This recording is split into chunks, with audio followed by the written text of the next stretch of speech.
boa noite a todos, sejam todos muito bem-vindos a mais um evento da Bens. Na verdade, a gente está abrindo a série de eventos aí desse nosso biênio. Então, para quem não me conhece, né, meu nome é Gustavo Marquezine Paul, eu sou atual presidente da Bens, então, desse biênio de 2023 e 2024. E é com muita satisfação que nós, todo o pessoal da diretoria, do comitê científico e também dos departamentos, a gente acolhe a todos vocês. Então, abrindo nossos eventos, então, esses próximos 2 anos, vão ser anos bastante repletos de atividades científicas, de troca de experiências, né? Então, esse primeiro congresso, na verdade, ele aconteceu no ano passado, em setembro, lá em São Paulo, e foi de uma primorosidade científica tão grande que a gente da diretoria e o pessoal do comitê científico, a gente achou um grande desperdício a gente não disponibilizar todo esse material para todos os associados e, eventualmente, para aquelas pessoas que tenham interesse na medicina sexual. Então, a ideia é a gente reapresentar todas essas aulas que foram apresentadas no congresso passado, né? A gente vai deixar isso aí gravado e também no final de cada evento, a gente vai deixar um espaço aberto para os comentários para a gente poder trocar as ideias. Então, a primeira quarta-feira todo mês vai ser o Congresso ABENS. Bom, eu acho que eu já falei demais, então eu vou passar a palavra agora para o coordenador do nosso comitê científico, que é o doutor Felipe Tenório Lira Neto. O doutor Felipe, ele é urologista lá em Pernambuco, e ele está à frente do comitê científico desse biênio, e é com grande satisfação que eu passo a palavra agora para o Felipe. Felipe. Obrigado, Gustavo, pelo convite. Então, pessoal, no evento de hoje vai ser bem interessante. Nós temos dois palestrantes que são muito bem graduados na área. Nós temos o André Marques, que vai falar um pouco sobre o tema a masculinidade na contemporaneidade, características e desafios. E temos também o Dr. Mauro Barbosa, que vai, na continuidade, falar sobre a sexualidade do homem não heterossexual. Então, serão duas palestras de 15 minutos, e aí depois nós vamos convidar nossos debatedores, Dr. Jorge Mendes, Dr. Oswaldo, e vamos abrir para toda a plateia para fazer perguntas e discussão ao vivo. Então, conto com a colaboração de vocês, com a participação de todos, e vou convidar inicialmente o Dr. André Marques Cunha. O Dr. André Marques Cunha, ele é médico ginecologista, é sexólogo, pós-graduado em sexualidade humana e terapia sexual pela USP, e em terapia cognitivo-comportamental pela Cognitivo Famisa. É mestre em doutor pela Unifesp, é professor do Departamento de Ginecologia e Obstetrícia da Faculdade de Medicina da Universidade Federal de Goiás, onde ele faz preceptoria no ambulatório didático de sexualidade humana. É também membro da Comissão Nacional de Especialização de Sexologia da FEBRASO e membro da BENS, onde ele é o nosso vice-coordenador do nosso departamento de LGBTQIA+. Então, André, é um prazer que eu convido você, passa a palavra. Então, eu quero inicialmente agradecer a oportunidade de falar mais uma vez sobre esse tema. Eu cumprimento aqui o doutor Gustavo, doutor Felipe, meu colega doutor Mauro, que estão aqui hoje à noite também. Eu não vou falar de mais pessoas, porque senão corre o risco de eu deixar de cumprimentar pessoas importantes para mim que estão aqui presentes. E esse tema, ele foi chamado, é um tema bastante aberto, né, que é a masculinidade na contemporaneidade, características e desafios. E para falar dessa masculinidade e características, né, são muitas as masculinidades, e o Dr. Mauro vai falar sobre isso em seguida. Eu estou bastante ansioso para assistir novamente essa palestra dele, e eu acabei elegendo um tema, apenas um aspecto da masculinidade contemporânea que eu vejo que tem relevância clínica para a gente falar um pouco sobre ela, tá? Eu não tenho declaração de conflitos de interesse, tá? E esse aspecto que eu escolhi falar um pouco é justamente o desafio masculino, né, de hoje em dia. Agora a gente está falando especificamente aqui na relação de homem e mulher, mas isso pode ser extrapolado também para outros tipos de masculinidades também. Mas qual é o grande desafio do masculino? Né? Esse masculino que gosta da mulher. Ele se pergunta o quê? O que quer uma mulher? Essa é a pergunta que não quer calar, né?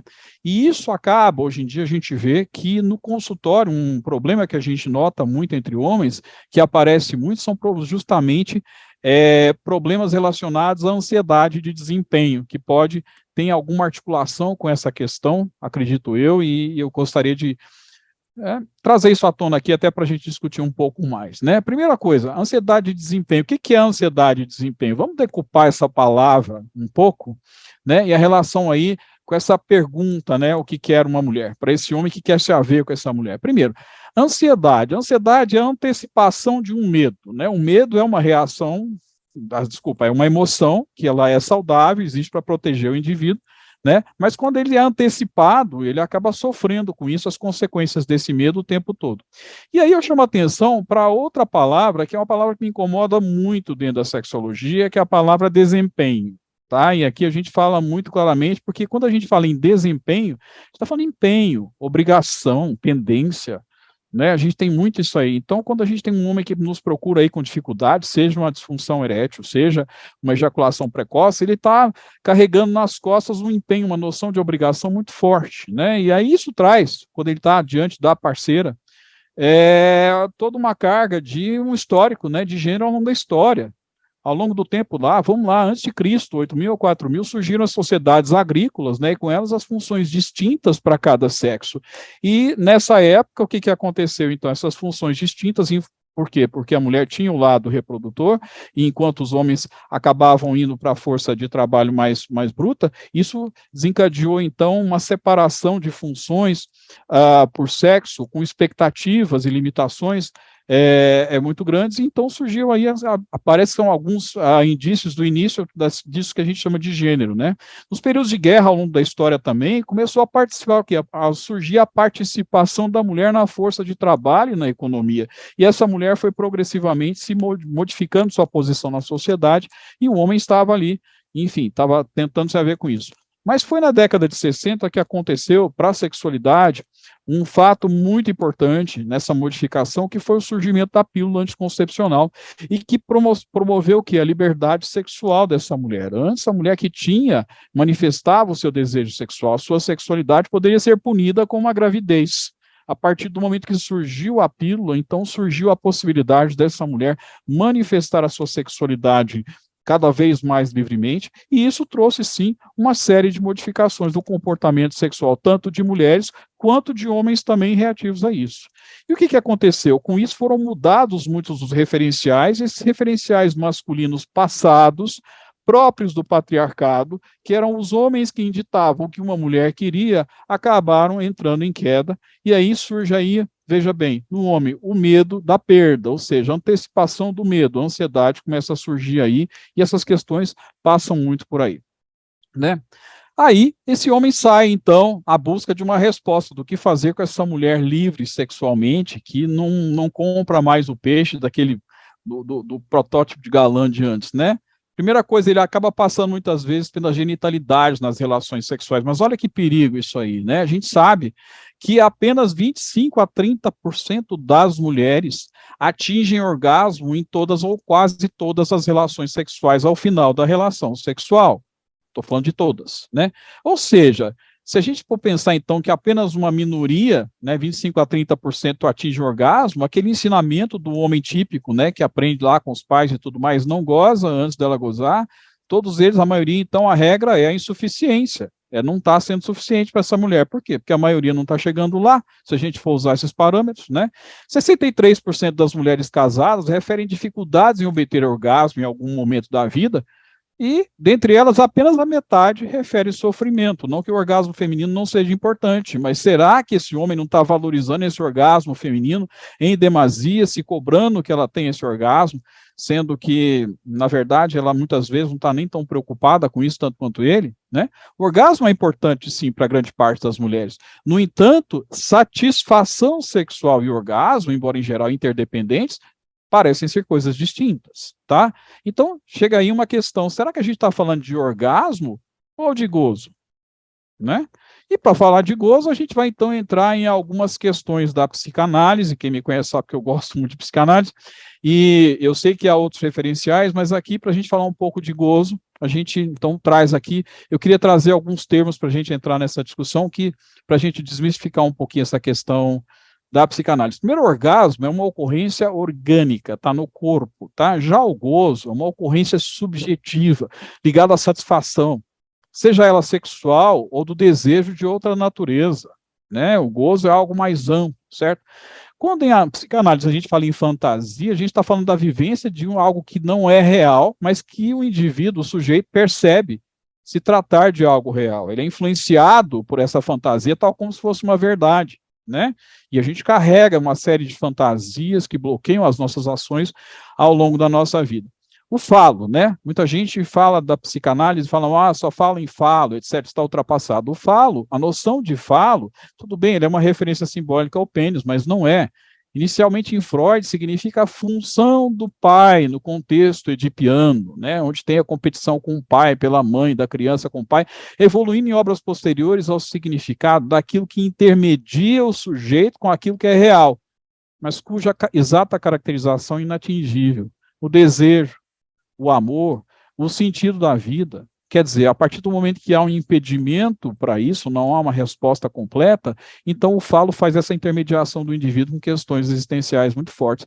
E quando a gente fala em castração, a gente não está falando de retirar os genitais, a gente está falando muito mais desse impedimento do sujeito, né, de esse sujeito que é barrado do acesso ao objeto causa do seu desejo. No caso, a mãe, em alguma instância, depois a mulher. E isso tem tudo a ver com a função do pai em psicanálise. Por que eu estou trazendo isso? Eu vou pegar um texto lá de 1927, algumas consequências psíquicas da distinção anatômica entre os sexos. Isso é Freud ainda. Ressaltando, gente, Freud não está obsoleto, tá? Freud usou do contexto para poder descrever coisas que eram intangíveis. Ele usou isso de forma por analogia. E ele traz aqui, né, usando o Édipo e tudo mais, né, que tanto no sexo masculino quanto no feminino, o sujeito tem a mãe como objeto de desejo primordial, o neném, a criancinha. Na fase em que o pênis ou o clitóris fazem este vínculo, mediante a constatação da diferença entre os sexos, ocorre o quê? Esse órgão que é realmente o que pode levar a uma reconexão com esse elemento que é a mãe, né? O lado masculino constata ali a ausência de um pênis, ou um pênis menor, um clitóris menor, o que vai acontecer? Ele pensa, bom, se alguém perdeu, eu também posso perder. Ele é tomado, então, pelo pavor, fica apavorado, e tampona a esperança de usar o falo com aspectos como, por exemplo, a moralidade. Ou seja, o lado masculino, de forma fantasiosa, tem um impedimento do vínculo à mãe ou à mulher. Então, o masculino é marcado, então, por este impedimento. A castração vem como um impedimento. Já no lado feminino, quando ela constata que há um órgão genital maior que o dela, ela é tomada pela revolta, porque aquilo é o mais importante para essa criança, né? Isso em Freud, né? Ela se revolta e abandona esse contexto na busca de outra forma de se vincular à mãe, à mulher, né? Ela fala, então eu não vou, ela sai desse contexto, vou procurar outra coisa. Mediante esta impossibilidade também fantasiosa, né? Ela desliza o seu desejo em algum momento para ter um filho e toma o pai, e posteriormente o homem, como objeto de amor, ou seja, ela se identifica ao desejo do pai ou do homem, tá? Ela vai gozar com o gozo deste homem. Isso absolutamente fantasiosamente, mas é mais ou menos o que acontece. Parece que está obsoleto, mas a gente salta aí de 1927, vamos para a década de 70, agora vamos pegar em Lacan, com essa fórmula aqui que ele traz, né? Na verdade, a gente chama tábua, ou a fórmula da sexuação. Lacan era um estruturalista, então a gente traz aqui algo que a gente pode fazer algumas correlações ali. Primeiro, nessa tábua aqui ele coloca de um lado o homem, do lado a mulher também. E aqui tem algumas coisas que significam. Quando a gente fala, quando é esse Ezinho de cabeça para baixo, a gente está falando em um. Quando é o Azinho de cabeça para baixo, a gente está falando do todo, do coletivo. Tá? Quando a gente vê aqui essa fi, a letra grega fi, a gente está dizendo aí da castração, da lei da castração, ou seja, do impedimento ao gozo. E quando a gente tem aqui esse tracinho em cima, é a negativa, ou seja, isso está negado. Então, do lado masculino, o que a gente tem aqui, né? Para um sujeito, um sujeito aqui, a não castração se aplica, ou seja, a castração, e o não aqui por cima, tá? Mas para todos os sujeitos, a castração se aplica, ou seja, o impedimento, a castração se aplica a todos, menos um. Ou seja, os homens encaram que há alguém que não é castrado, alguém que tem acesso a essa mulher. Mas a regra geral é que não tem. Então, esse homem se vê e vê aos outros como um sujeito barrado, no sentido de não ter acesso a este objeto, né, que aqui está significado pela letrinha A, que seria a mulher. Então, esse homem, para poder gozar, ele goza como? Tá? Se subvertendo a esta ordem das coisas onde todos são impedidos. Ele, de alguma forma, tem que subverter a isso, merecendo esta mulher ou entrando em outras formas de gozo para ter acesso a essa mulher. Pois bem, no lado feminino, já vem uma outra coisa com essa mesma ordenação, só que as negativas são maiores, ou seja, não há uma única pessoa, um único sujeito que não seja castrado, ou seja, uma dupla negativa. Aí todo mundo fala, mas então é a mesma coisa falar que todas são castradas. Não, quando você fala que não há nenhum que não seja, resta aí a esperança de que alguém em algum contexto possa vir a não ser castrado, tá? Ou seja, essa mulher a priori se coloca como uma castrada, mas que todas são castradas também. Ou seja, ela só consegue se presentificar no gozo pela via da significação, tá? Um significante de um A barrado, que seria ela. Ela então se vê com esse A barrado aqui. E o que acontece com essa mulher? Bom, se todos são castrados, lembrando que em algum momento ela teve que abandonar esse contexto, ela revisita esse contexto edipiano, né? Do gozo fálico, que é esse gozo coletivo, de onde se parte do princípio que todo mundo goza da mãe, da mulher e é impedido pelo pai. Mas ela coloca, olha, eu até gozo dessa forma. E as mulheres gozam sim, as mulheres têm o desejo sexual. Mas ela fala, mas há algo de um outro gozo, que não é esse gozo fálico, que não é esse gozo masculino e que me diferencia. Ou seja, ao homem é cabível o gozo no contexto fálico, a mulher também pode, mas ela diz, eu, enquanto mulher, gozo de uma outra forma.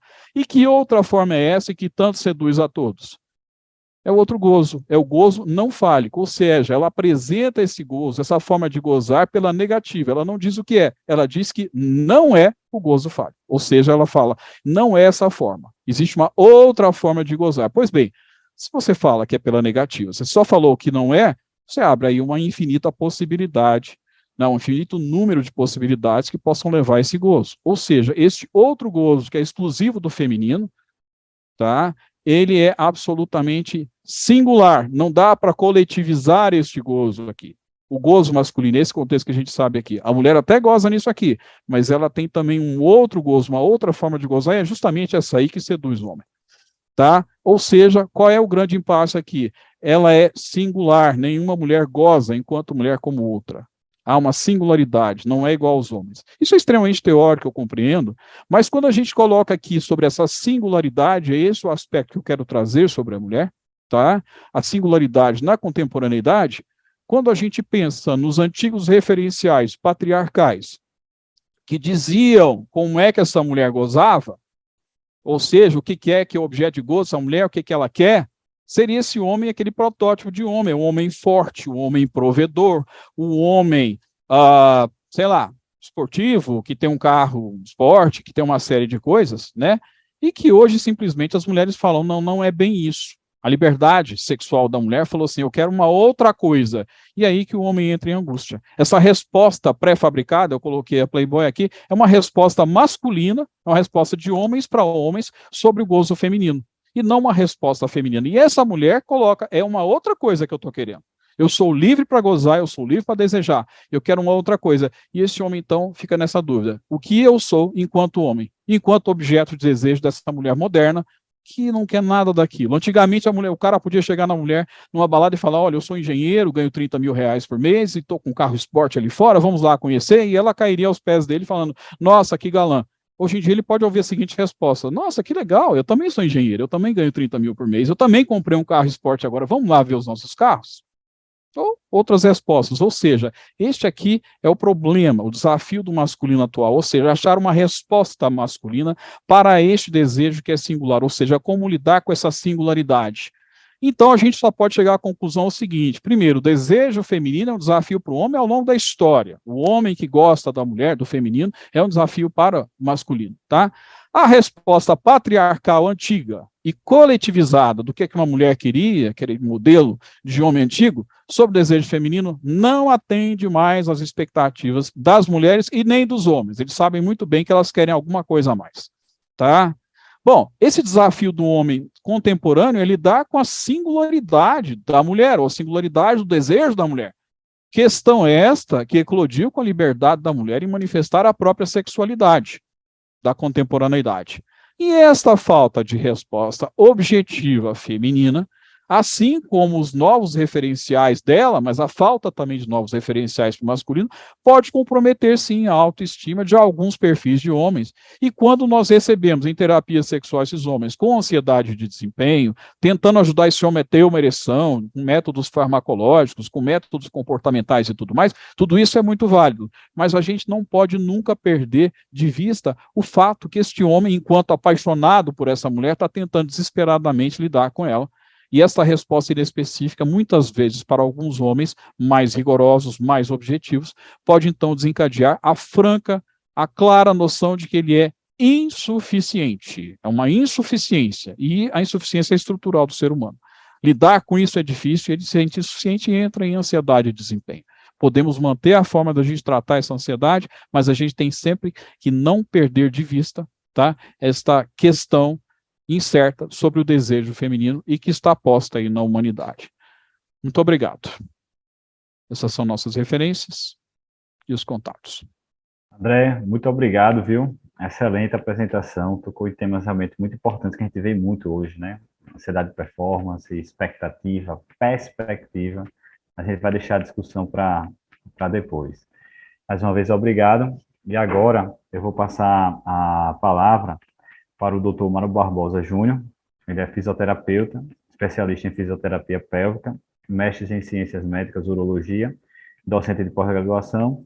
Ele é membro do Comitê de Ética da Sociedade Brasileira de Estudos em Sexualidade Humana e também coordenador do Departamento de Saúde LGBTQIA+, da Associação Brasileira de Estudos de Medicina Sexual, a ABENS.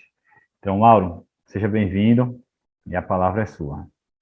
Olá, boa noite a todos. É um prazer estar aqui, a gente dando continuidade ao nosso grande evento, que foi o nosso congresso ano passado, e poder ter a oportunidade de deixar isso registrado, visto mais uma vez e registrado por nossos associados.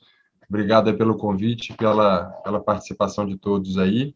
E meu tema um pouco hoje vai ser falar sobre um certo contraponto, né, trazido pelo André, e eu vou tentar trazer um pouco de um contraponto de uma outra ótica, que certamente é permeada por questões de estruturações e crenças, que também talvez bebam um pouco lá de fontes aí freudianas, mas a gente vai tentar trazer uma contextualização um pouco mais diferenciada, com um recorte específico dos homens não heterossexuais. Bom, para a gente começar aqui, não há nenhum conflito de interesse, não tem nada que a gente vá trazer aqui que tenha um conflito de interesse, e o tema a gente vai já partir direto, que é para falar um pouco sobre como é que se constrói essa não heterossexualidade, né? E a gente começa numa questão bastante discutida, né? Que vem sendo discutida, tem recortes vindos de Foucault e recortes hoje mais com roupagens mais elaboradas, né? A partir de Foucault, mais trazido por Judith Butler, que ela tenta contextualizar o que a gente está quando a gente fala sobre essa heteronormatividade. Então, para a gente poder, é até curioso, né, o próprio tema da palestra ser a sexualidade dos homens não heterossexuais. E para a gente poder falar da não heterossexualidade, a gente precisa falar por que tem essa repartição, né? Então, entender que existe uma norma social, que nós chamamos de heteronorma, que ela nos é colocada desde os primórdios, de quando a gente, hoje mais do que nunca, né, a gente já começa com as heteronormatividades no chá de revelação, né? Então, há um bom tempo atrás, talvez aí quando eu nasci, ainda não tinha tanta facilidade para saber fazer a sexagem da criança, então, muitas vezes aí esse contexto já aparecia só com o decorrer, depois que esse bebê nascia e começavam com roupinhas amarelas ou verde água, mas hoje em dia a gente já começa já com o chá de revelação, onde ele já começa a categorizar quem vai ser essa pessoa socialmente, né? Então, meninas rosa, meninos em azul, né? Claro que isso pode ser meramente uma cor, mas a gente sabe o quanto isso repercute no seu local social, né? O quanto você precisa desempenhar um comportamento social que seja admitido, né? Então, isso é algo interessante, porque a Butler ela fala para a gente que a heterossexualidade ela é a matriz heterossexual imposta ao indivíduo da sociedade e que não é natural, mas sim imaginária. Mas a gente poderia pensar que é algo tão frequente, né, que independente de que lugar esse homem estiver, seja ele um homem heterossexual ou um homem não heterossexual, essa normatividade vai permear a vida dele. Então, esses padrões de comportamento social, eles serão exigidos independente da orientação sexual desse homem, tá? Essas normas são normas vigentes a qualquer homem, né? E muitas vezes o que acontece é a identificação disso como sendo algo opressor, porque talvez eu goste de usar uma roupa diferente,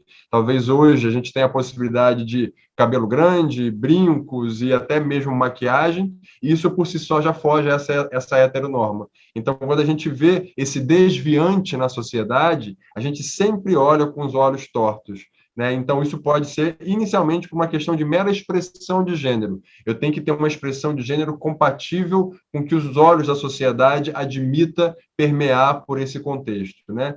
E a sociedade, ela é uma instituição total que tem como objetivo a modelagem de subjetividade dos corpos para que estes naturalizem as identidades cisgêneros e heterossexuais, através de esquemas de reforços e punições bem delimitados. A gente pode ver aí, mais do que nunca, ver as histórias relacionadas à LGBTfobia, o quanto isso acontece, o quanto isso é uma realidade, a ponto de hoje a gente entender que a LGBTfobia ela tá dentro de um contexto, né, legal, onde, se não me engano, ela está inserida dentro do crime de racismo, mas tem esse desdobramento mais específico, mas ela é entendida, então, como sendo um crime de racismo, apesar de não caber exatamente no racismo, mas você vê a ponto de precisar ter uma lei que diga que isso não pode ser feito. Você não pode bater no coleguinha porque ele se veste ou se comporta de uma forma diferente à norma a qual você está inserido, né? Então, essas são questões bastante interessantes e essa construção da sexualidade masculina, ela é permeada por essa rigidez.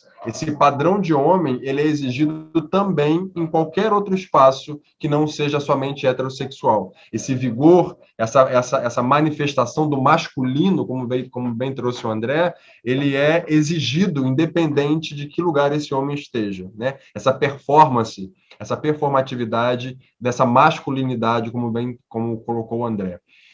E pensando um pouco nessa questão da heterossexualidade ser compulsória, né? Então, a gente vê que, num primeiro momento, nesse momento hoje, então, de que o chá de revelação já te coloca de azul, você começa a seguir uma série de outras normas, né? Por isso que a gente chama que isso é um regime político, né? Então, o que esse menino vai brincar, o que ele vai vestir, que tipo de esporte ele vai praticar, que tipo de atividade na escola ele vai estar apto a poder participar. Então, tudo isso começa a forjar, de alguma forma, essa masculinidade que ela vai, de alguma forma, independente de como vai se desenvolver a orientação sexual, ela é apresentada de uma única forma. E as crianças já começam a sofrer com alguma coisa do tipo já nessa fase. Então, quando a criança se percebe não gostando de futebol, por exemplo, né, um menino que se percebe não gostando de futebol, isso já é algo que começa a ter algum tipo de punição em cima dele para que ele consiga, para que ele vá para o lugar da hegemonia, né, da hegemonia masculina, que é ter um time de futebol, quer ter uma bola, quer ter uma camisa de time, quer ter por torcer. Então, tudo isso faz essa contextualização que não é diferente das pessoas, dos homens não heterossexuais, né? É um instrumento de poder do patriarcado e um regime político, da patologização das sexualidades desviantes, institui-se que a heterossexualidade como aquilo que é normal e, consequentemente, esperado, né? Tanto é que a gente não vê ninguém contando para o pai ou para a mãe que é heterossexual, mas se conta para o pai ou para a mãe que você tem uma outra orientação sexual que não seja hétero, né? Só faz sentido se compreendida, portanto, dentro de um contexto de sociedade com hierarquia de gênero. Isso é muito interessante, porque a hierarquia de gênero ela polariza o masculino e o feminino, e automaticamente o feminino, numa perspectiva maniqueísta, ele entra como sendo algo negativo. E isso os homens não heterossexuais heterossexuais sofrem muito com esse lugar maniqueísta. A gente poderia falar de uma homofobia internalizada, mas no final das contas é uma base misógina, né? Então é compreendido que o feminino é negativo, que o feminino é ruim, e qualquer manifestação de performance feminina entendida, compreendida e inventada como feminina, ela vai ser sujeita à punição, né? Então, esse homem, mesmo sendo um homem não heterossexual, ele vai estar evitando qualquer manifestação de feminilidade para a performance de vida dele. E aí, como é que isso se constitui, né? A gente vai entender que essa masculinidade, então, como eu falei para vocês, ela é universalizada, né? Não é somente o homem heterossexual que vai ter essa construção da sexualidade, né? Então, a sexualidade masculina como aquela que tem a iniciativa e que se empodera unilateralmente do corpo do outro ou da outra pessoa, né? Então, isso é um fator interessante porque essa perspectiva, quando a gente fala da hierarquia de gênero lá atrás, que a gente viu falando anteriormente, é justamente esse ponto, né? Então, existe um dominante, né? Algumas publicações do Frantz Fanon, que é um psiquiatra francês, ele fala um pouco sobre decolonialismo, né? E hoje em dia tem se utilizado o termo decolonialismo para questões de gênero também, porque se é colonial, tem alguém que manda, tem alguém que recebe ordem, né? Então, quando a gente pensa em perspectiva de gênero, tem um que manda e um que recebe ordem. Então, tem sempre uma imposição de uma masculinidade mais hegemônica, mais esperada, mais desejável. Então, esses são pontos aí bastante importantes que se tem. A ideia de macho, corajoso, dono e capaz de impor sua vontade no campo da sexualidade, centrada no lugar simbólico do masculino, como um lugar de iniciativa e que parece fundar a crença da ideia do macho social, aquele que tem a iniciativa e a imposição da vontade no plano social. Então, isso é esperado, inclusive, né, desses homens não heterossexuais, tanto é que a gente vai falar muitas vezes, né, a gente fala homem e a gente fala gay, a gente não fala homem gay, a gente desinstitui a masculinidade das pessoas que não são heterossexuais, elas perdem isso porque elas se aproximam diante do contexto de gênero colonizador, né, hierárquico, é como se fosse algo feminino, então não é homem gay, é um gay. Não, então eu tenho um amigo homem, eu tenho um amigo que é gay, mas o amigo gay também é homem, então por que é essa distinção? Porque ele é colocado nessa polaridade negativa da feminilidade. Então, esses são contextos interessantes que vão permear o próprio cenário de homens não heterossexuais, né? Então, de quem que a gente está falando aqui mais efetivamente, que é importante a gente saber?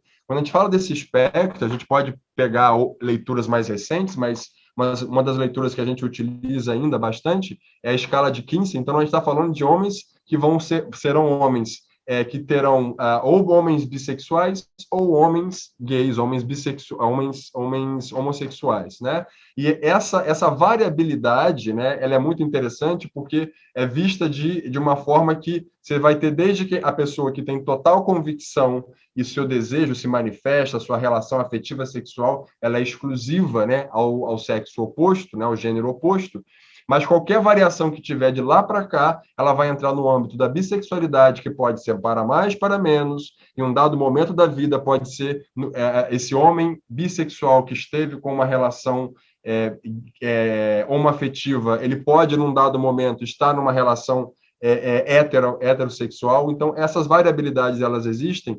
O que a gente vai entender é que existe, então, a orientação sexual e existe também com quem se relaciona nesse momento. Então, a relação, ela pode receber o nome, mas ela não desinstitui a orientação sexual de quem está naquele lugar, a menos que esse homem seja convictamente gay e ele tenha somente relações homossexuais, né? Homoafetivas homossexuais. Então, nós temos um espectro bastante grande, estamos falando, então, de homens bissexuais e homens gays, tá? A gente vai entender um pouco dessa variabilidade desse espectro, entendendo, então, que a gente utiliza, né? O que a gente utiliza nessa nomenclatura, que é para falar que essa terminologia de homens que fazem sexo com homens, ela surgiu nos estudos, especialmente estudos voltados à infectologia e voltadas à epidemia. Então, no recorte para falar sobre população de pessoas infectadas por HIV, se eu chamasse de gay, eu não contemplaria todos os homens. Se Se eu chamasse de bissexuais, tampouco. Então, usou-se o termo de homens que faz sexo com homens para poder englobar e ser convocatório a quem lesse aquilo ali, né? Porque se uma pessoa se entende como identidade sexual, como bissexual, e lá tem um artigo falando sobre gays e comportamento sexual e HIV, aquilo não contempla essa pessoa.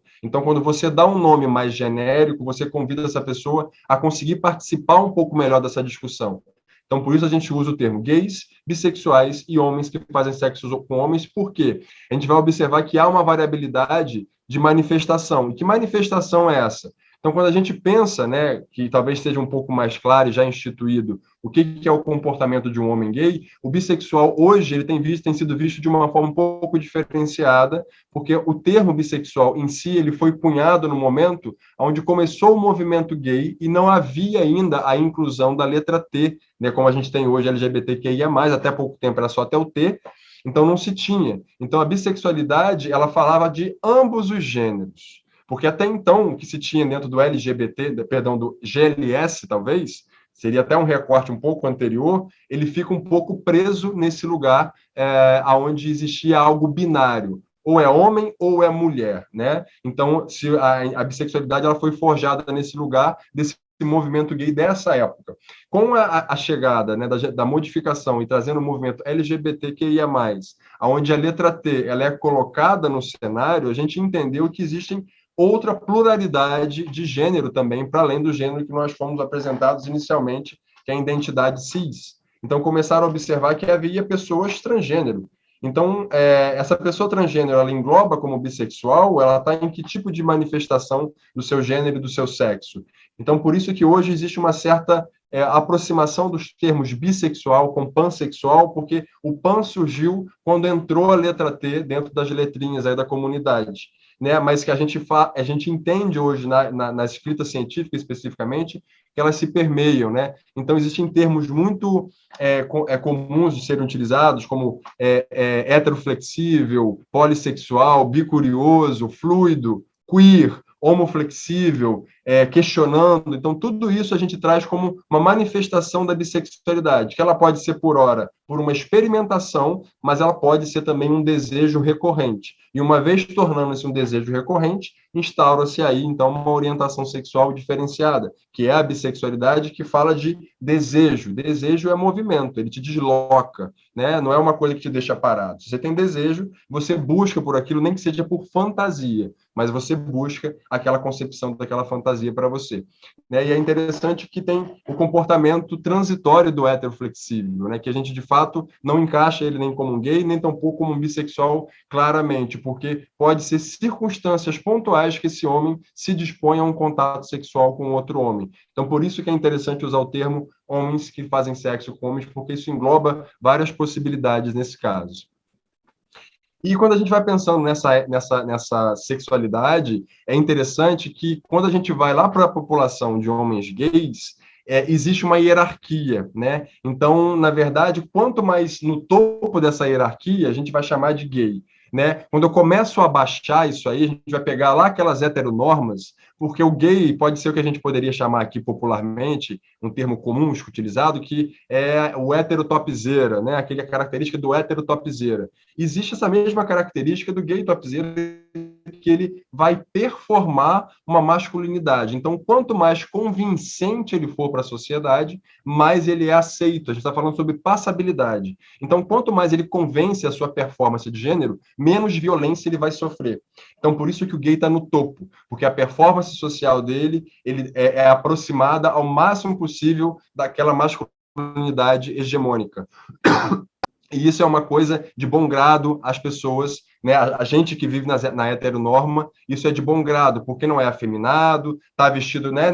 Tanto é que a gente tem esse discurso, né? Nem parece gay, né? É muito comum escutar isso, né? Nem parece gay, porque a gente entende nessa heteronorma que essa performance hipermasculinizada, de corpos malhados, de virilidade visível, né? Ela precisa ser manifestada. E a descida dessa aí muda completamente. E quanto mais desce nessa base da pirâmide, mais desqualificado como homem, essa pessoa vai acontecer essa desqualificação.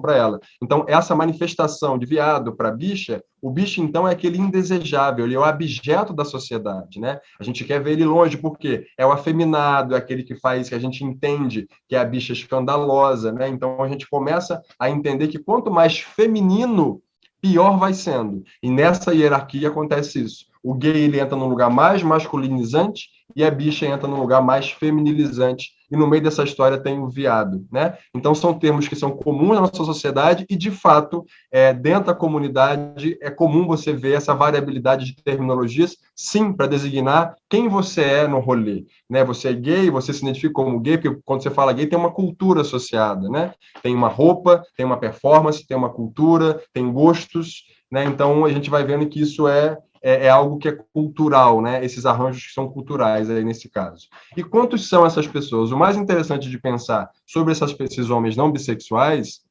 perdão, não heterossexuais, é que você vê que a proporção de bissexuais comparada, ela é uma proporção relativamente grande, né? Isso dentro de uma lógica maior entre a letra LGB, né? Então a gente vê que dentro do LGB, o B, ele é prevalente. Porém, quando entra na parte feminina, masculina, perdão, ele é inferior à quantidade de homens gays. Então, há menos homens bissexuais e mais homens gays. Mas mesmo assim, a gente vê que é uma proporção que ela é muito subnotificada, né? A gente não sabe. Se a gente fosse perguntar quantos homens bissexuais você conhece, talvez, se você não for pensar nessa geração de 2000 para cá, talvez você fale que não conheça nenhum. Ou que você conhece, você fala assim, eu conheci um, mas agora está casado com um homem, não é mais bissexual, agora ele é gay, né? Então, essa transição da relação faz com que, às vezes, vire uma chave na sociedade para a sua orientação sexual. O que é interessante, então, é que essa população ela não é visibilizada, né? E a gente vai ver isso logo agora, quando a gente observa que, diante dos homens bissexuais, em torno de 40% não falam sobre a sua orientação sexual no acompanhamento médico. Isso é algo importante, porque se eu estou falando sobre a minha prática sexual, sobre a minha orientação sexual que repercute na minha prática, eu tenho cuidados com minha saúde sexual que são importantes de se ter. Então, a gente precisa ter um entendimento com relação à importância de convocar sobre a orientação sexual, que pode começar pela prática. Às vezes, perguntar sobre o que você é, pode ser que não soe tão bem, mas perguntar como é que é a sua prática sexual, com as pessoas que você se relaciona, né? Isso é uma coisa que pode trazer a possibilidade de um cuidado mais integral a essas pessoas não heterossexuais, né? A gente vê, então, que a população de gays, elas comunicam mais sobre isso, né? Então, em torno de 40% para os homens bissexuais, em torno de 13% para os homens gays. Então, isso é algo interessante, essa comunicação sobre a sexualidade, que isso repercute no cuidado em saúde. E o que nós, como profissionais de saúde, podemos e devemos fazer com essa população, né? Então, a gente tem algumas regrinhas, algumas conduções aí que são sugeridas, que uma delas começa como evitar a presunção sobre a sexualidade e orientação sexual. Pergunte, mesmo com o relato da história sexual e a expressão de gênero. Não necessariamente o comportamento sexual está relacionado à identidade bissexual. Incluir, ou gay, né? Incluir na anamnese perguntas que englobem identidade de gênero diversas, pessoas que se relacionam com mais de um gênero. Perguntar sobre prática sexual do momento. Isso contribuirá para a orientação sobre saúde sexual mais precisa. Ofertar guias práticos de sexo seguro, que incluam pessoas bissexuais, transgêneros e gays. Apoiar a comunidade e comunidades, entidades e organizações. Então, a gente, dentro desse não reconhecimento que a gente tende a não instaurar e ver essas pessoas na sociedade, a gente tem algumas regrinhas que a gente pode construir num cuidado em saúde, que isso facilita o manejo dessas pessoas e muitas vezes alguma queixa que poderia estar ofuscada, quando você traz uma naturalidade na investigação, a pessoa consegue comunicar melhor quais são as demandas que ela quer trazer para você, os desejos que ela quer trazer para você, e isso pode ser algo que fique mais claro. É isso. Muito obrigado. Deixa aqui meu contato, e-mail para quem precisar, Instagram para quem quiser também fazer algum contato sobre a temática da aula. Muito obrigado, Mauro, foi excelente. Então, temos realmente duas aulas bem interessantes, temas que se complementam bastante, né, e conversam. E eu gostaria de agora chamar todos, né, para colocarem as perguntas aqui no chat. A discussão vai estar aberta. e vou convidar também os nossos dois debatedores, começando pelo Dr. Oswaldo Rodrigues. Dr. Oswaldo é psicólogo, psicoterapeuta sexual e de casais no Instituto Paulista de Sexualidade. É também mestre em psicologia social, secretário-geral da Associação Latino-Americana de Análise do Comportamento e Terapia Cognitivo-Comportamental. Dr. Oswaldo, seja bem-vindo. Boa noite, Felipe, Mauro, Jorge, André e todos que estão assistindo. Eu assisti 2 propostas de compreensão do ser que tem pênis de uma maneira bastante interessante. O André me chamou a atenção de uma proposta estruturalista, mas o Mauro me mostrou uma forma de compreensão de um indivíduo dentro de um momento histórico e social que pode se mudar bastante. E eu me perguntaria, e perguntaria aos dois, como é que nós podemos juntar as 2 formas se elas partem de princípios filosóficos diferentes? Isso, para mim, significa que, ao optarmos por uma maneira ou por outra, também nós optamos por práticas diferentes por exemplo, como o Mauro estava falando, no tratarmos um paciente, um cliente dentro de uma consulta. Pois o Mauro me chamou a atenção sobre como produzir esse crescimento de uma construção social de como nós passamos a observar as variações de identidades sexuais masculinas, inclusive englobando nas identidades masculinas algumas coisas que o André falava, né, sobre a necessidade de produzir um macho heterossexual, mas também apontando que talvez nos últimos 25 anos nós tenhamos muito mais identidades, como você citou várias vezes, o crescimento das letras LG, LGBT, LGBTQI, LGBTQIA+, e aí nós vamos. Por quê? Porque acho que o Mauro está nos lembrando que nós estamos num momento histórico de uma compreensão muito mais social do que nós fazíamos dentro das psicologias. E eu queria pensar com os dois assim, como é que nós juntamos essas 2 formas de pensar, uma estrutural e outra funcional e sócio-histórica? Isso aí, o que vocês acham, Mauro, André? Eu vou só convidar agora também o Dr. Jorge Mendes para dar a contribuição dele, e aí a gente começa, o Mauro e o André, a conversar, e vamos vendo aqui as perguntas, eu também tenho algumas depois. Então, o Jorge, ele é urologista, é pós-graduado em Medicina Sexual e Reprodutiva pela Urologia da ABC, e é preceptor da residência na Universidade Federal da Paraíba, e também membro do Comitê Científico da ABENS. Jorge, seja bem-vindo, teça seus comentários, faça suas perguntas. Boa noite, Felipe. Boa noite a todos. André, Mauro, parabéns, né, pelas excelentes aulas, excelentes exposições. Eu, como urologista, né, e acredito como a visão dos outros colegas, a gente acaba tendo apenas uma visão do sexo biológico, e aí quando a gente parte realmente para a identidade de gênero, a gente acaba se perdendo. Então, é muito importante esse momento aqui, porque a gente acaba enriquecendo e agregando esse conhecimento para saber melhor abordar o paciente. Inclusive, como o Mauro falou, quando a gente vai tentar acessar essa identidade de gênero, que muitas vezes vai repercutir no tratamento, a gente fica meio inseguro. E aí, como é que eu vou perguntar? Como é que eu vou acessar? Será que ele vai achar ruim se eu perguntar sobre a prática sexual dele? Então, eu achei bem interessante essa forma como você orientou da gente acessar. E eu acredito que isso vai ser uma coisa que eu vou adotar para mim, e, se possível, tiver mais dicas aí para passar para a gente, será bem proveitoso.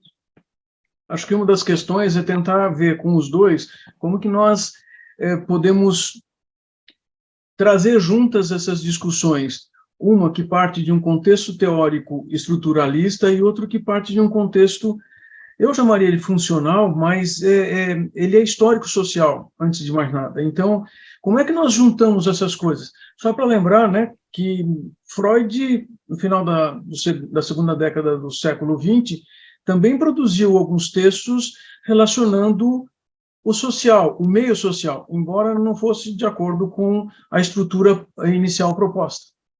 Então, eu entendo, doutor Oswaldo, né? Vou te chamar de Oswaldo aqui, nós estamos entre colegas, né? Eu entendo que, pelo menos assim, eu vou dizer o que eu gosto, tá? Da ideia de que essas duas coisas não sejam excludentes, mas sim complementares, né? Eu gosto da psicanálise, eu transito na psicanálise bem, mas também o que acontece? Eu também uso o referencial da terapia cognitivo-comportamental, então parece que são coisas excludentes, mas eu acho que o que está em pauta é que como o referencial que o Mauro está usando, né, a gente traz aí muito mais uma questão do fenômeno, né, o ser então acontecendo aí, surgindo uma questão social tocando esse indivíduo. Enquanto a psicanálise, como você mesmo colocou aí numa proposta estruturalista, ela não vai, na verdade, pelo menos como eu vejo, não vai excluir essa forma de colocar a coisa como o Mauro traz, porque o que importa para a psicanálise não é nem a estrutura em si. Essa estrutura isso que a gente colocou ali, uma mera anotação para tentarmos explicar alguma coisa que está para além disso que está posto. Então, o que nos importa é muito mais os significantes que aparecem nesse contexto. E quando o Mauro traz para a gente uma série de outras possibilidades de masculinidades, nós precisamos entender o que isso aí significa do ponto de vista de significantes. O sujeito tem que falar disso. Bom, na forma mais prática, eu acho que a gente, na hora que vai abordar um paciente que nos chega especificamente com uma queixa sexual, como acontece lá comigo, eu acho que o ponto de partida realmente é muito mais na linha do que o Mauro nos trouxe aqui, o ponto de partida. Tá? E muito disso resolve, contextualiza o indivíduo, ajuda ele a se haver consigo mesmo enquanto a esfera sexual. Agora, como é que a psicanálise pode entrar nisso? A gente tem que entender que por baixo desse ser social, né? Ele é produzido socialmente, mas ele também por baixo tem as questões deste sujeito que percebe o mundo externo, e esse fenômeno vai então, de certa forma, vai produzir então esse sujeito. Esse sujeito não, esse ser social também. Então, a gente tem que entender, nunca pode se esquecer da singularidade do indivíduo. Apesar dele ser um ser social, ele tem a sua singularidade, que vai perceber isso do mundo externo e vai ser produzido, então, enquanto, não vou dizer um produto, que eu não gosto dessa palavra, mas enquanto um ser social, propriamente dito. Então, se esse ser social vai falar sobre si, é bom que ao longo do tempo esses significantes sejam reduzidos ao que ele poderia compreender que é a sua essência. Não sei se eu deixei claro, mas eu entendo que há necessidade desse sujeito, enquanto ser social, falar disso e entender onde é que estão esses significantes desse ser social que ele se identifica, para que ele possa entender que, apesar de ser um ser social, né, ele vai chegar num ponto que ele vai ter que escapar dessa coletividade. Tem algo dele que escapa da coletividade. E ele vai, então, poder se haver com esse social, com esse ser social, essa noção de ser social, a partir de uma singularidade. Quando nós pegamos, por exemplo, uma identidade específica, tudo bem, como a gente traz aí das diferentes masculinidades, há sim uma identidade, ela acolhe, ela faz com que esse indivíduo se entenda como um ser socialmente inserido, ele está ali presente, mas por mais que ele se enquadre numa ou noutra forma de ser classificado, em alguma instância esse sujeito será singular. Em algum momento, mesmo neste agrupamento de pessoas dentro dessa identidade, ele não vai ser idêntico aos demais. E aí é o momento em que a explicação vai escapar tudo. Então aí é o momento em que a psicanálise pode entrar no sentido dele compreender o que ele é singularmente, o que é que essas respostas que essa coletividade trazem para ele, que são insuficientes ainda. Portanto, eu acho que não são incompatíveis. Eu acho que começa por esse aspecto de lidar com o ser enquanto ser social, mas há um momento em que há um furo nisso, e aí é a hora que a psicanálise pode, então, permitir que esse indivíduo transite naquilo que não é coletivizável, naquilo que é singular a si mesmo. Pelo menos é como eu enxergo, e até gostaria de ouvir o que você tem a dizer também, porque isso é uma questão que me toca muito. E Mauro também. Uma coisa que eu acho interessante, assim, né? Acho que não são coisas distópicas, né? São coisas que elas podem ter alguma intersecção em algum momento, né? Acho que a gente se forja por esses lugares. E aí, se a gente for pensar, então, com esse recorte que eu falei, se a gente for pensar dessa geração, né, de 2000 para cá, os homens heterossexuais também dessa geração também estão nesse mesmo lugar de possibilidades, né? Tá sendo por mais que a gente, ao mesmo tempo que se tenha hoje, né, os absurdos, né, de coisas que são feitas aí com chá de revelação, né, de pintar pomba, de pintar cachorro para poder mostrar que vai ser desse ou daquele gênero.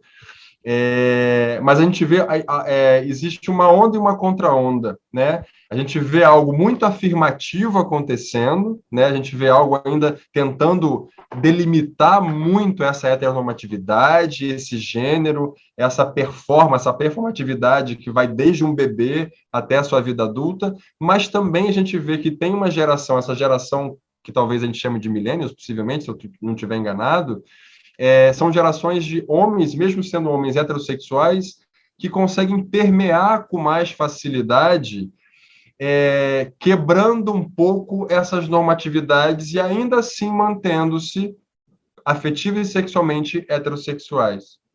Né? Então, eu acho que tem talvez uma novidade nesse momento, né, de que a pluralidade, ela ao mesmo tempo que vem uma onda, né, hegemônica firmando esses gêneros, né, e ambíguo, né, ambíguo, na verdade, é uma ambiguidade de gênero, né, ou homem ou mulher, né, são só duas possibilidades.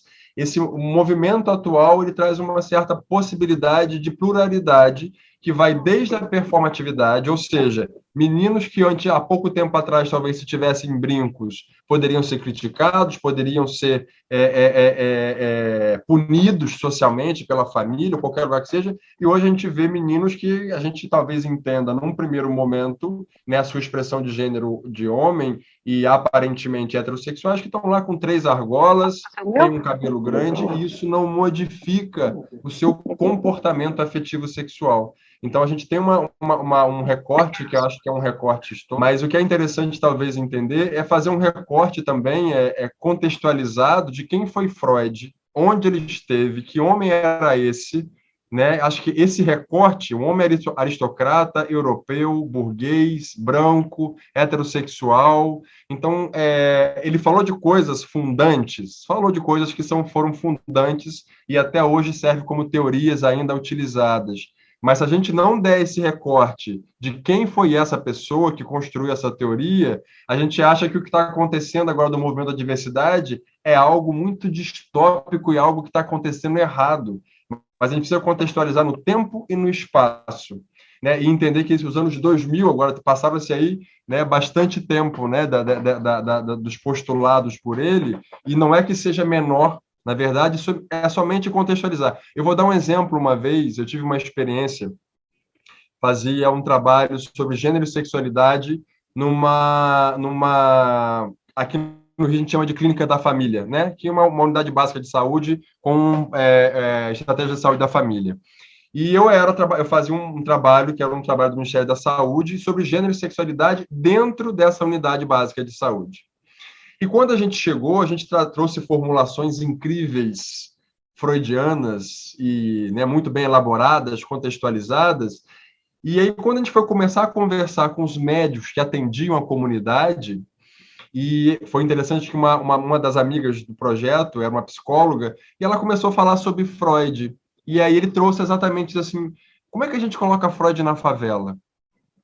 Como é que eu levo Freud para a favela? Que contexto é esse que eu consigo pegar essa criatura do século passado, com todas as suas características inerentes ao seu momento de vida, e como é que eu levo para poder explicar as relações humanas que acontecem hoje em famílias que não há homens, somente mulheres, né? Hierarquias de mulheres, a avó, a mãe e a filha. Né? Como é que a gente consegue falar dessas perspectivas?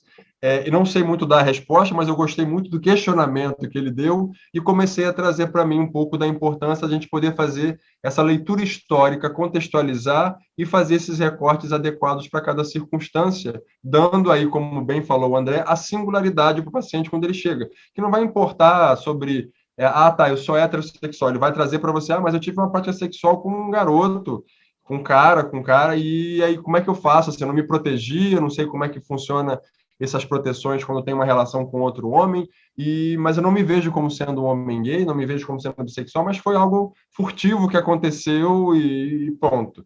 Né? Questionar se é ou se não é o nosso papel. Se a pessoa traz uma angústia, o que a gente faz é recebe e acolhe essa angústia e oferta a melhor forma de cuidado para ela. Então, acho que isso seria bacana para a gente poder pensar aí. Excelente. Eu tenho uma colocação aqui para os dois. Então, o André falou bem da questão da expectativa, né, do homem com relação à mulher. E aí, Mauro, a gente sabe que para os homens que fazem sexo com homens, né, os homens homossexuais, existe também uma expectativa e, inclusive, uma comparação, né, que aí a gente pode resgatar a questão de Freud lá atrás, né, a comparação com o pai, com a mãe. E aí, como é que vocês veem isso? Eu vejo uma angústia muito grande, uma comparação muito grande, inclusive mudando prática, né, sexual, pacientes que preferiam ter práticas mais penetrativas, quando se comparam, acabam tendo práticas mais receptivas. O que é que vocês veem? Como abordar isso? Eu acho que isso é um ponto muito importante. Isso é uma coisa que é interessante, sabe, Felipe? Assim, eu recebo alguns pacientes no consultório, né, por trabalhar com fisioterapia pélvica, e não trouxe nenhum contexto, talvez, que seja bacana da gente poder até trazer agora nesse momento e aproveitar, sobre falar um pouquinho sobre práticas sexuais, que não são práticas sexuais sempre exclusivas da forma como a gente pensa, mas sim são práticas sexuais regulares, né? Então, quando a gente fala aí do passivo, do ativo, o tom feminilizante que o passivo recebe, né, o quanto isso tem um cunho misógino, porque ele torna-se um lugar inferior naquela relação, é a pessoa que recebe simplesmente, né, de uma forma de passividade, fazendo essa analogia com essa hierarquia de gênero. E é muito interessante quando eu vejo essa população de homens no meu consultório, quando eles adoecem pela homofobia internalizada.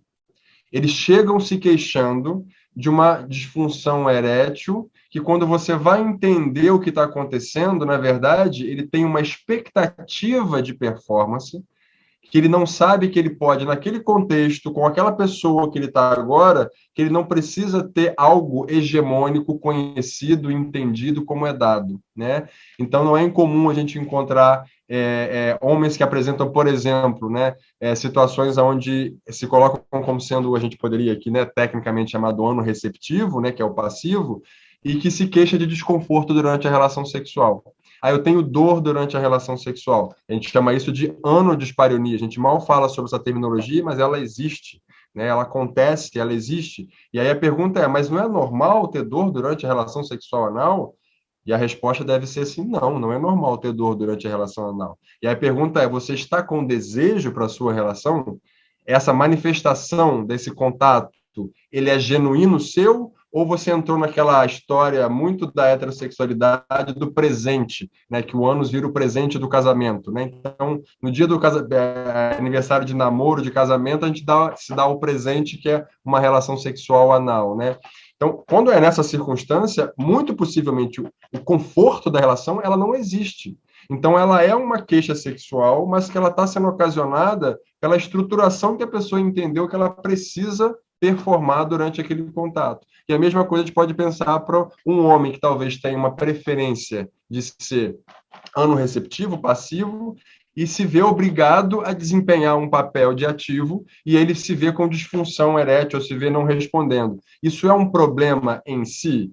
Eu preciso entender, sim, isso é desejoso seu de verdade? Esse lugar é operante em você? Você está só com dificuldade de levar isso, ou de fato isso está sendo uma demanda imposta a você e automaticamente, como bem colocou o André, se é uma questão de desempenho, a carga é muito pesada, né? E a gente tem que entender que o contexto, né, do sexo, né, quando a gente é adulto, ele mimetiza muito algo fantasioso e quimérico da criança, assim, né? Quando a gente leva, então, a brincadeira do adulto passa a ser esse lugar. Então, se é empenho, se é desempenho, não é brincadeira, não é prazeroso, não é satisfatório. Então, a prática, ela tem que ter esse lugar onde seja algo muito próximo a um divertimento, alguma coisa que traga satisfação, prazer e consensualidade, né? Então, eu quero, de fato, estar nesse lugar. E aí, quando você tem esse momento onde você entende a consensualidade, não a obrigatoriedade de desempenho, você consegue, inclusive, por que não eu posso me propor a uma prática diferente? Não é a que eu mais gosto, mas eu estou num contexto onde eu posso permitir e explorar outras possibilidades, né? E a gente trabalhar com essa nuance, tirando aí, no caso, Felipe, que quando você faz essa pergunta, você traz muito a questão da hierarquização do homem, e o homem tem hierarquia sobre ele mesmo, né? Quem é o mais homem dentre os homens, né? Então, quando você fala isso, né, isso vai acontecer com os homens gays ou com os homens que fazem sexo com homens também. Eles vão querer, de alguma forma, provar quem é mais ou quem é menos. E esse menos é o menos feminino. Esse menos é o menos feminilizante, né? É o passivo, né? Então, esse contexto ele é muito mórbido, na verdade, né? Ele acaba fazendo com que as práticas sejam práticas que tenham conotações queixosas, né? De disfunção, de problemas, e quando você vai ver, na verdade, é um contexto de imersão aí numa homofobia internalizada que tem essa base misógina, que faz com que haja essa competição constante entre essas figuras que estão tendo contato sexual, no caso aí, homens não heterossexuais e homens que fazem sexo com homens. Então, posso falar? Posso, né? Vamos lá, então.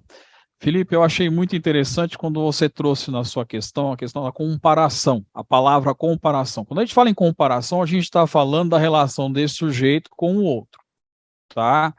E é muito interessante a gente trazer para esse momento da discussão, porque justamente quando a gente fala em tudo isso que a psicanálise traz, essa tentativa de montar uma estrutura, a gente tem que entender, Freud estava muito no primórdio disso, mas o Lacan resgata muito isso, que o que está em pauta não é a descrição de como é um homem, como é uma mulher, mas sim como é um homem, como o Mauro falou aqui, como é um homem, como é uma mulher, naquele momento, naquele contexto. Ou seja, a prática de tentar estudar essas estruturas todas pela psicanálise não é no sentido de tentar entender o ser humano tal como ele é, mas sim entender como é que eu posso fazer com que este ser humano fale a respeito de si, e possa, então, transpor tudo isso que está sendo coletivizado, inclusive nessa proposta de estrutura, ou seja, o que é que aquilo toca nele e o que é que não toca, para que ele possa falar e descobrir o que ele tem que não é daquilo.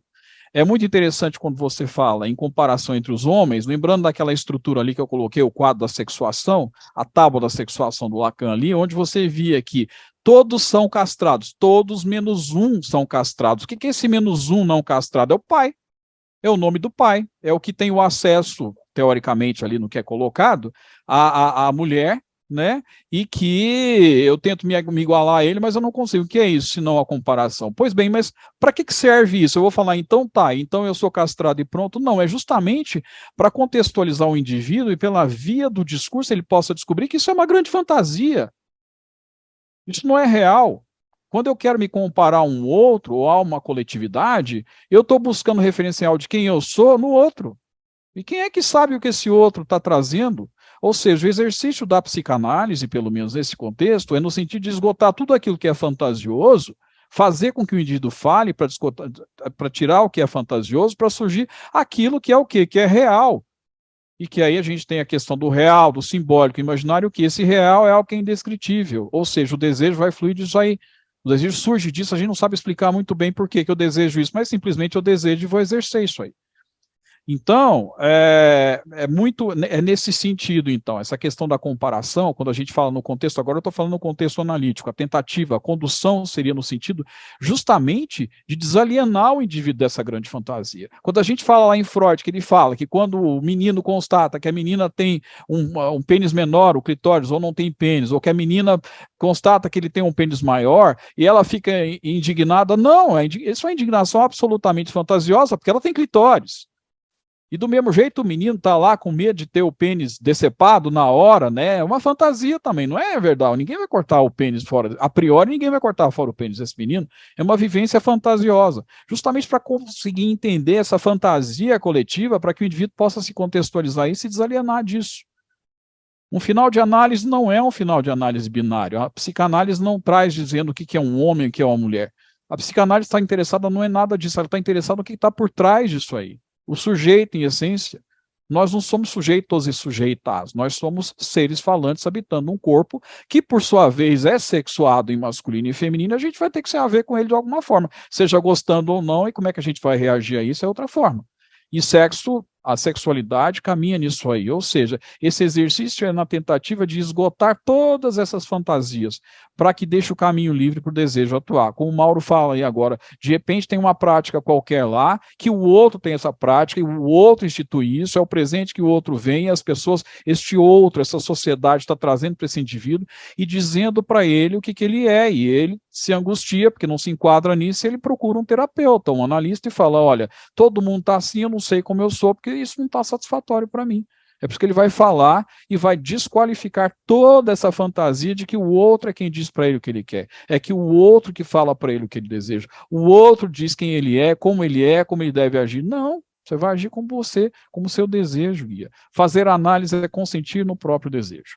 E eu acho que esse exercício, quando a gente leva em conta todas essas construções, todas essas identidades, elas são muito válidas enquanto construções sociais, a gente está inserido nelas inevitavelmente, porque somos seres sociais, mas o exercício da psicanálise deve nos trazer justamente, tentar trazer o sujeito justamente para essa instância onde ele até está inserido nisso tudo, ele pode estar até identificado a isso tudo aí, mas ele tem a consciência de que ele não é aquilo que está sendo dito. Ele é um produto do próprio desejo. Tá? É singular mesmo. Então, a psicanálise não traz o que é que o indivíduo tem que ser, ela traz o que é que a coletividade está dizendo. E será que ele é isso mesmo? É hora de colocar isso em questão. É aí que se produz o sintoma, quando o indivíduo não se identifica a isso que falam que ele é, ele fala, bom, falaram para mim que eu sou corintiano, falaram para mim que eu sou homem, falaram para mim que eu sou brasileiro, falaram para mim que eu sou uma série de coisas. Tá bom, mas eu não me identifico com algumas coisas dessas, está gerando conflito. Então, como é que a gente vai tratar esse sintoma? Ele vai se reposicionar frente a esse conflito entre o que o outro diz e o que ele quer.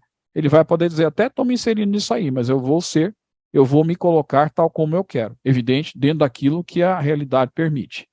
Não dá também para entrar no surto de querer ser aquilo que não se é. Mas a partir do momento em que eu falo que a minha atitude, o meu ser, é a partir do meu desejo e não a partir do desejo do outro, eu perco a razão de ter que me comparar ao outro, eu perco a razão de ter que ser igual ao outro, de obedecer aos parâmetros do outro, e aí sim eu vou estar inserido aí, vou ter um reposicionamento frente a essa diferença que eu tenho do outro e que é estrutural. Isso sim é estrutural. Ninguém é igual ao outro. Excelente. Pessoal, muito obrigado. A gente está já realmente chegando no limite. A gente poderia ficar aqui conversando, a gente teria mais algumas perguntas, mas vai ficar para um segundo momento, porque esse é um tema que muito pouco discutido, né? Veja, muito pouco discutido. Como a gente precisa discutir mais isso, né? Porque quantas dores estão aí nos nossos pacientes, nossos casais, a gente não está abordando da maneira adequada, não está enxergando as nuances que deveriam ser enxergadas. Então, mais uma vez, gostaria de agradecer ao André, ao Mauro, ao Oswaldo e ao Jorge pela participação hoje, e a todos que ficaram até agora, né, quase 9h20 da noite, nos acompanhando. E vou chamar o nosso presidente, o Gustavo, para ele fazer o encerramento. Mais uma vez, pessoal, parabéns pelo alto nível da discussão. Um grande abraço a todos. Gustavão, a palavra é sua. E são nessas horas, né, Felipe, que a gente fica ainda mais feliz de poder trazer todo esse conteúdo bacana para os nossos associados, para aquelas pessoas que têm interesse na medicina e na saúde sexual, e mostrar o quão desafiador que é para nós profissionais de saúde poder saber abordar essa população do jeito adequado, né? Muito obrigado a todos pela participação. Lembrando sempre que toda essa discussão a gente pode continuar lá nos nossos grupos de WhatsApp. Então, a gente tem lá no grupo geral, então no grupo de WhatsApp lá do LGBTQIA+, que é o departamento que é coordenado pelo Dr. Mauro e também pelo Dr. André. Pessoal, uma boa noite a todos, muito obrigado e nos vemos na semana que vem. Tchau, tchau.